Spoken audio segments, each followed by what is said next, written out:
బాహుబలి సినిమాల హీరో ప్రభాస్ ను వాళ్ళమ్మ రమ్యకృష్ణ వరద నీళ్ళలో మునిగిపోకుండా కాపాడే సీన్ ఎంత ఫేమస్ అయిందో అందరికీ ఎరకైనదే. ఇక అచ్చు గసొంటి సీనే విజయవాడలో కానొచ్చింది. ఆగో చూస్తున్నారు కదా, చంటి బిడ్డోన్ని కాపాడనీకి ఇద్దరు మనుషులు ఎట్లా దన్లాడుతున్నారో. బుడ్డోన్ని కూరగాయల ట్రేల పెట్టుకొని ముంగటొగలు ఎనుకోవలు పట్టుకొని వరద నీళ్ళకెంచి బయటికి తీసుకోబోతున్నారు గిట్లా. పాపం గీ కట్టాలు ఇంకెన్నొద్దులుంటాయో గాని విజయవాడలా ఎటు చూసినా నీళ్లే, ఎవ్వలతోని మాట్లాడినా కన్నీళ్లే అన్నట్టున్నది పరిస్థితి.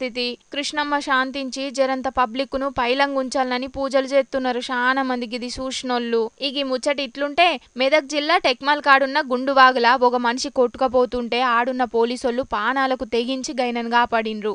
వాగుల మనిషి కొట్టుకపోతున్నాడనే ముచ్చట ఎరకైన పోలీసోళ్లు ఎంబటే ఆడికచ్చి తాళ్ల సాయంతోని నడుచుకుంటూ పోయి గీనను కాపాడిండ్రు. గిట్లా చూసిండ్రు కదా పబ్లిక్. తెలుగు రాష్ట్రాల్లో ఎటు చూసిన వానలు వరదలతోని పబ్లిక్ ఆగమాగమైతుండ్రు. జర లోతట్టు జాగలున్న పబ్లిక్ పైలంగుండుండ్రి మరి.